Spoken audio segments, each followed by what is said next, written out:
Salut à toutes et à tous. Je vous retrouve non pas pour un débrief du match du Paris Saint-Germain contre le Borussia Dortmund d'hier. Je vous retrouve surtout pour pouvoir faire une vidéo, on va dire, conclusion de Kylian Mbappé, on va dire, au Paris Saint-Germain. Parce que le match qui a eu lieu hier a été criant de vérité sur beaucoup de questionnements que, en tant que passionné de foot, on pouvait se poser concernant Kylian Mbappé. Et il y a eu pas mal de réponses. Et les réponses, elles ne sont pas du tout, on va dire, positives.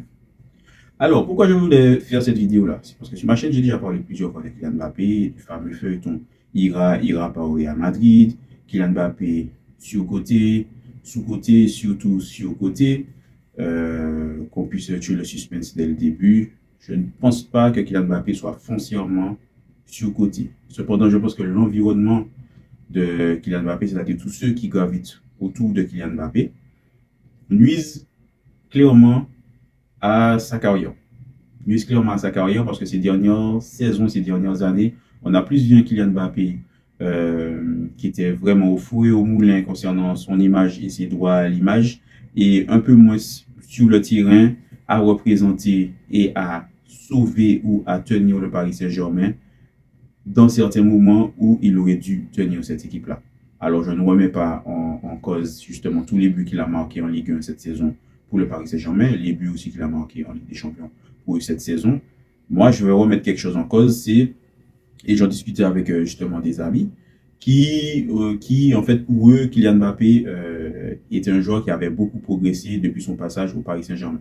Selon moi, c'est un joueur qui a progressé sur certains points, mais pour la dimension qu'il a prise, la dimension qu'il réclame, l'importance qu'il réclame, je trouve qu'il n'a pas progressé. Quand on m'a posé la question, je me dis oui, sur quoi je me base pour dire s'il a progressé ou s'il n'a pas progressé. Certains se basaient sur l'élargissement de sa palette, on va dire, technique, renforcer justement certains domaines comme sa frappe de balle, les décisions qu'il va prendre, il va placer la balle, premier poteau, ouvrir son pied pour pouvoir la placer justement au second poteau. Ça, il y a eu de la progression, c'est indéniable. Mais dans le visuel de Kylian Mbappé, physiquement parlant, quand on compare le Mbappé qu'il avait à Monaco, bien sûr, vous me direz, il avait 16 ans, c'est sûr et certain, mais le gars, son jeu, ça se basait sur sa spontanéité, son coup de rein, mais surtout sa vitesse. Et avec le temps, là, je crois qu'il a 24-25 ans, il est devenu plus volumineux, il a pris de la masse musculaire. On a l'impression qu'il a plus de difficultés à mouvoir son corps sur le terrain. Mais au-delà de ça, on avait l'impression cette saison que, dans la tête mentalement, qu'il n'y était pas vraiment. Alors, ces dernières saisons, il y a eu beaucoup de paroles autour de Kylian Mbappé. Lui-même, il a alimenté ça. Il a demandé, on le sait tous, plus de responsabilités. Il estime qu'il a les épaules pour pouvoir supporter ces responsabilités-là. Et je vais parler que du Paris Saint-Germain, je ne vais pas parler de l'équipe de France, ça va être plus simple. Il a demandé des responsabilités. Il y a eu le fameux épisode où il y a eu le vote dans le vestiaire pour qu'il puisse avoir le brassard de capitaine. Il pensait l'avoir facilement, finalement, il ne l'a pas eu facilement. Il n'a même pas été signé parmi les deux on va dire, favoris pour pouvoir avoir le brassard de capitaine. Je crois qu'il y a eu un second vote, je ne vais pas dire de bêtises, vous me direz si je me trompe. Il y a eu un second vote et même chose, il n'a pas eu le capitana en premier. C'est Marquinhos qui a récupéré le capitana, même si je crois qu'il est troisième capitaine ou quelque chose comme ça. En fait, pour moi, c'est beaucoup de choses où il s'est dispersé et il ne s'est pas assez recentré sur le terrain. Il y a un moment, il demandait à jouer dans l'axe. Un moment, ça ne lui convenait pas. Il y a eu le fameux épisode du Pivot Gang où il s'était fondu sur les réseaux sociaux d'un hashtag Pivot Gang après un match où Christophe Galtier l'avait fait jouer en attaquant de pointe. On sait tous que les qualités justement intrinsèques de Kylian Mbappé lui favoriseraient plus de jouer sur le côté gauche parce que c'est là qu'on l'a découvert et c'est là où il excelle le plus, il excelle le mieux. Mais le problème est que après avoir demandé tout ça, hier soir, il y avait une possibilité pour le Paris Saint-Germain d'avoir une seconde possibilité de jouer une finale de Ligue des Champions depuis la venue de l'ère Qatari, puisque le premier au final de Ligue des Champions, c'était quand il y avait eu le Final 8 contre le Bayern Munich, je crois, en 2020-2021. Après, ils ont eu des illusions sur des illusions, huitième de finale, quart de finale, là c'était une demi-finale.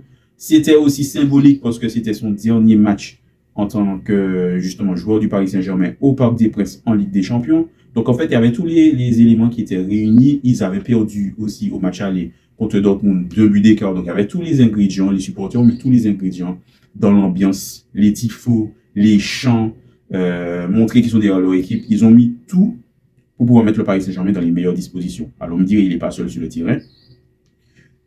C'est pas lui qui doit faire le match tout seul. La défaite, elle a été collective de l'entraîneur jusqu'en passant par les joueurs. Mais, parce qu'il y a un mais, un joueur de classe mondiale, comme Kylian Mbappé, qui a une certaine importance, comme importance qu'il réclame depuis justement des années. Un joueur de la trempe de Messi, de Zidane, de Cristiano Ronaldo, ou bien même de Ronaldo Nazario de Lima, ces joueurs-là ont été à la place de Kylian Mbappé. Ils ont été sous le joug des critiques, sous le feu des projecteurs, pour le meilleur, mais aussi pour le pire. Et quand on est un joueur de cette qualité-là, de cette importance-là, on peut très bien, et il a très bien dit justement en conférence de presse, quand il est là pour pouvoir prendre la lumière, il est présent pour pouvoir prendre la lumière. Quand il faut prendre des choses un peu plus boissons, il faut être là pour pouvoir prendre les choses boissons. Pourquoi je dis ça? C'est parce que je vois sur les réseaux sociaux beaucoup de personnes, et ça fait des années, disent qu'il y a des gens qui sont trop durs avec Kylian Mbappé, qu'il faut le chouchouter, que c'est le meilleur joueur français des 10 dernières années. Soit, c'est un fait. Cependant, quand tu fais partie de l'élite, et peu importe le sport que tu vas faire, ou bien même peu importe dans quelle catégorie socio-professionnelle que tu seras, quand tu fais partie de l'élite, il n'y a pas de place à l'à peu près. Tu ne peux pas réclamer qu'on te traite comme quelqu'un de l'élite et ne pas prendre les critiques de l'élite quand les critiques, elles sont justifiées. Parce que les critiques envers Kylian Mbappé, elles sont justifiées. Kylian Mbappé fait une saison stratosphérique en Ligue 1, c'est sûr et certain. Je crois qu'il a 26 buts. Il a marqué but sur but justement cette saison. Mais ce qui va faire la différence avec les grands joueurs, puisqu'on le compare souvent à Cristiano Ronaldo, la différence avec Cristiano Ronaldo, c'est quoi? Cristiano Ronaldo, déjà, c'est un acharné de travail. Je pense que Kylian Mbappé aussi doit être un acharné de travail. Mais surtout, face à l'adversité, c'est là qu'il se montre le plus fort. Face à tous les clubs, justement, rivaux du Real Madrid à l'époque où il était au Real Madrid, ou même à la Juve, ou même à United, même si à United, il était en devenir, il n'était pas encore le joueur accompli qu'il est devenu au Real Madrid par la suite. Face à l'adversité, aux situations super difficiles, aux scénarios dantesques auxquels s'est retrouvé le Real Madrid pendant plusieurs saisons, on a compté sur qui pour pouvoir faire la différence? Cristiano Ronaldo. Certes, il y avait des coéquipiers autour de lui qui jouaient, mais qui est-ce qui portait ses cojones lors des moments les plus délicats, les moments les plus difficiles, comme un leader est censé le faire? Il était là. Cristiano Ronaldo, il était là.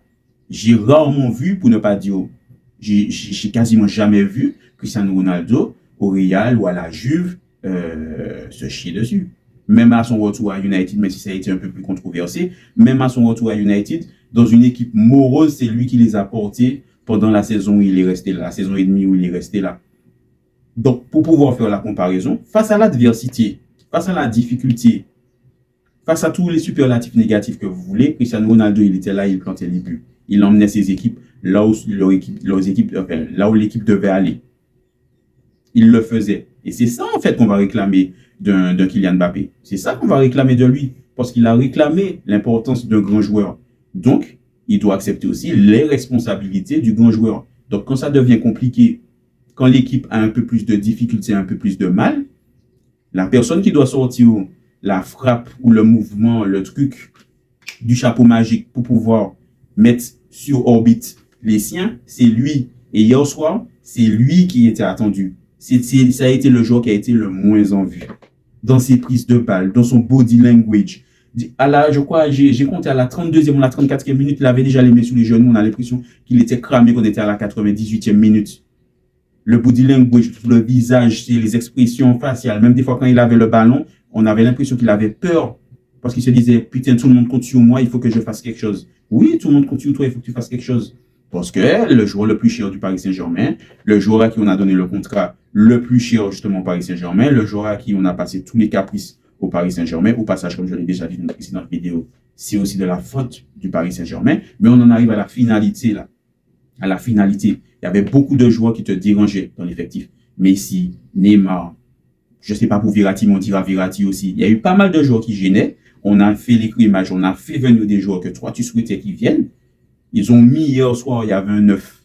Il y avait Gonzalo Ramos qui jouait en pointe pour toi, pour te permettre d'être un peu plus libre sur le côté gauche, pour faire ce que tu sais faire peut-être de mieux, et tu n'as rien fait. Pour le match aller, tu étais en pointe. On aurait pu dire oui, mais c'est pas son poste de prédilection. Il n'a pas eu de possibilité de s'exprimer. Là, on t'a mis dans les conditions pour pouvoir t'exprimer. Et l'équipe en face, sans faire offense à Dortmund, c'est pas la meilleure équipe de Dortmund qu'on connaît. Ils sont 5e cette saison dans leur championnat domestique. C'est pas la meilleure équipe de Dortmund qu'on connaît, mais c'est une équipe qui a joué justement en équipe et qui a compté sur le collectif, mais aussi sur les individualités. Kylian Mbappé a pour moi représenté tout ce qui n'a pas été au Paris Saint-Germain ces dernières années. Et c'est peut-être avec qu'on regarde, on essaie d'extrapoler, si jamais on est pour les supporters justement parisiens, si vous êtes, on va dire, un peu plus optimiste pour la suite, vous dites que c'est peut-être le dernier qui reste avec Marquinhos, qui quand eux ils partiront, ce sont les derniers dinosaures de ceux qui restent d'une époque où le Paris Saint-Germain n'y arrivait pas. Et peut-être qu'à ce moment-là, il y aura une équipe, un collectif qui viendra et où Luis Enrique va pouvoir façonner son équipe et vous permettre d'aller plus loin. Mais j'ai vraiment l'impression que cette année, c'était l'année où jamais où vous pouviez faire quelque chose et vous ne l'avez pas fait. Parce que votre meilleur joueur, le joueur sur lequel vous auriez dû compter pendant toute la saison, et je ne parle pas en Ligue 1, je parle en Ligue des Champions, qui aurait dû vous représenter, parce qu'à 24-25 ans, c'est pas comme quand on a 18 ans. À 24-25 ans, on commence à devenir un joueur confirmé parce qu'on le compare et il accepte d'être comparé parce qu'il veut être comparé à ces joueurs-là. À 25 ans, Ronaldo, Messi, ils avaient déjà accompli beaucoup de choses. Et je ne parle même pas des ballons d'or, hein, parce que moi, j'ai un avis bien particulier sur le ballon d'or, les récompenses individuelles. Je suis pas trop pour ça, c'est une mascarade. Mais bon, bref, on revient justement sur le truc. Kylian Mbappé, il a failli à son devoir. Il a vraiment failli à son devoir. Et je pense que celui qui est le plus mal aujourd'hui, qui était le plus mal hier soir et qui est le plus mal aujourd'hui, ben, c'est forcément lui. Parce qu'il le sait pertinemment. Donc les gens là, qui viendront dire, ah, vous êtes trop dur avec lui, et si, et ça, c'est le meilleur. On trouve que le gars, il a du talent. Du moins, je vais pas parler pour moi. Je trouve que le gars, il a du talent. Mais si jamais tu as du talent, et tu peux pas mettre ce talent-là à profit, comment on dit ça, pour ton équipe, pour que ton équipe puisse atteindre leurs objectifs, ça sert à quoi? Ça sert à rien. Faut level up, faut step up, franchement, faut qu'il élève justement son niveau. Et le pire du pire, c'est que je suis sûr que quand il va arriver au Real Madrid, peut-être que ça va vraiment aller mieux. Alors peut-être que le problème, ça a été l'environnement au Paris Saint-Germain. Peut-être que quand il sera au Real Madrid, ce sera mieux. L'avenir nous le dira. Si d'ailleurs il va au Real Madrid, parce qu'on sait même pas, il n'a même pas encore vraiment dit où il ira. Mais bon, on dirait que c'est un secret polichinelle, on sait que c'est là qu'il ira. Mais pour pouvoir revenir sur ce que je disais au début, hier soir, on a vraiment vu, comme il avait dit dans une interview, on lui avait posé la question, on avait dit, ah, quand tu regardes mes matchs, est-ce que tu vois quelqu'un de perturbé? J'ai l'impression que depuis qu'il a sorti cette phrase-là, et puis en fait, ça a été le début de la fin. Parce que depuis qu'il a sorti cette phrase-là, à part un match où il a fait un superbe mouvement contre l'Orient, et puis le doublé qu'il a marqué, on va dire, contre le Barça, mais bon, c'était dans un scénario, dans un scénario de match assez particulier. Même le deuxième but, il était forcé. Bon, vous me direz, il faut le mettre, mais le deuxième but, il était forcé. On ne sent pas quelqu'un de serein.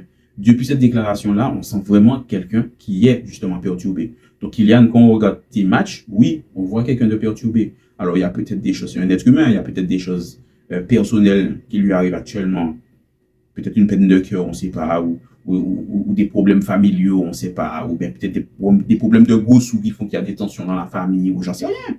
Peut-être que la famille, elle est trop présente dans sa carrière et qu'elle gère trop sa carrière et qu'il ne peut pas vraiment s'exprimer, il ne peut pas se sentir totalement libre. Mais en tout cas, il doit trouver une solution pour pouvoir sortir de tout ça parce que si ça continue comme ça, moi, je ne vois pas une progression, hein, je vois une régression, justement. Et il aura beau marquer le nombre de buts qu'il veut contre les petites équipes de championnat. Au bout d'un moment, pour les grands joueurs en club, c'est à la Ligue des Champions. Franchement, c'est la Ligue des Champions qui est le révélateur. Pour pouvoir rendre à César ce qui appartient à César, il faut que tu te montres sur le révélateur de la Ligue des Champions. Et tant que tu ne le fais pas, eh ben, on peut pas te considérer comme les joueurs, comme on dit ça, auxquels tu veux être comparé. Ces gars-là, ils ont déjà trop accompli.